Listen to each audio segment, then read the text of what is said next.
Unexplainable orbs hovering in a mysterious part of the Australian desert known as Australia's Skinwalker Ranch, captured on video. Take a look at this.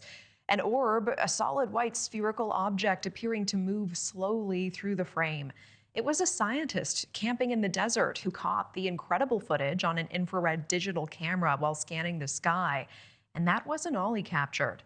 I do want to bring in NewsNation special correspondent Ross Coulthart, who interviewed this scientist who captured the footage. Ross, thanks for joining us. It's always good to see you. Good evening, Natasha. Nice to see you too. And Ross, people have observed orbs specifically in this region dating back hundreds of years. You interviewed the scientist who recorded the videos. What did he think these objects were?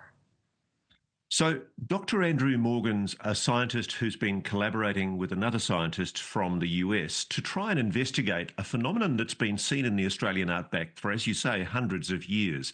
The Aboriginal people called them min-min lights, and when the first European settlers arrived in Australia, they were really struck by these weird glowing orbs of light that are frequently seen hovering over what we call the outback, which are the big wide open spaces of mainly desert and the Australian interior. And so one of the things that a lot of the debunkers have been saying in response to this vision is that this is just backlit insects moving through a light that's illuminating the scene, and that they're out of focus insects. One of the things that Dr. Morgan was able to do was actually film insects in exactly the same scenario with the same camera and the same focus settings, and he was clearly able to delineate the insects and birds from whatever these objects are. So whatever they are, they're anomalous. They appear to be intelligently moving through the landscape. They seem to be curious. And the Aboriginal people have talked about these objects for thousands of years. They call them spirits, spirit people.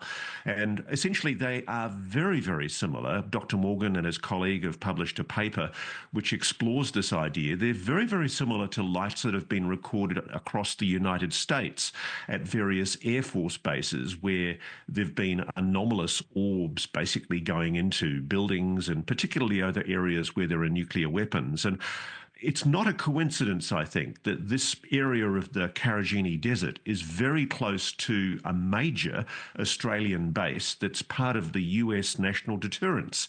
It's where communications are made with US nuclear attack submarines in the Indian Ocean.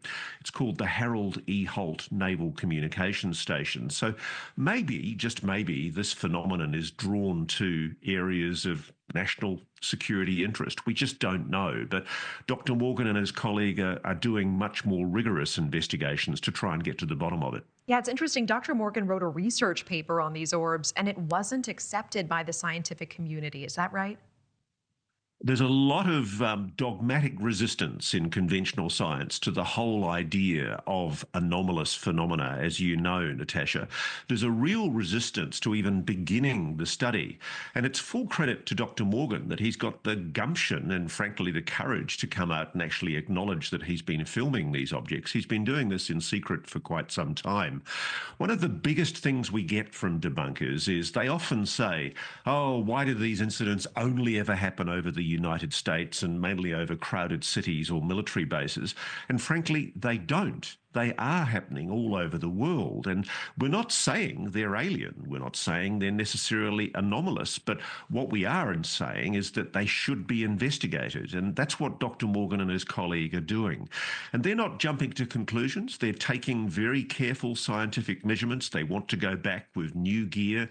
They do detect changes in the environment that are consistent with anomalous phenomena, electromagnetic phenomena changes, changes in radiation. There's something going on, and they're trying to find out what it is. It's very interesting, and I know you'll keep us posted. With the time we have, I do want to pivot away from UFOs quickly and focus on a man who is obsessed with space, Elon Musk.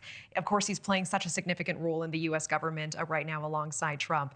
You interviewed Musk in 2015 about SpaceX and Mars. What did you learn about Elon? What do you think people need to know about him?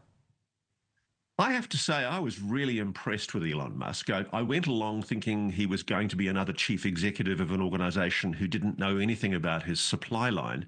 But he showed us through the SpaceX facility personally, and he knew every single engineer. He knew every single person on every part of the line.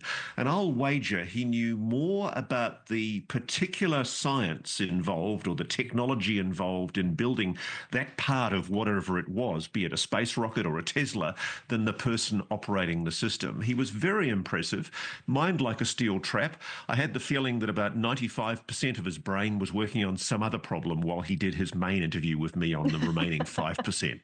Thanks for watching. Go to joinnn.com to find News Nation on your screen. And don't forget to click the red subscribe button below to get more of News Nation's fact-driven, unbiased coverage.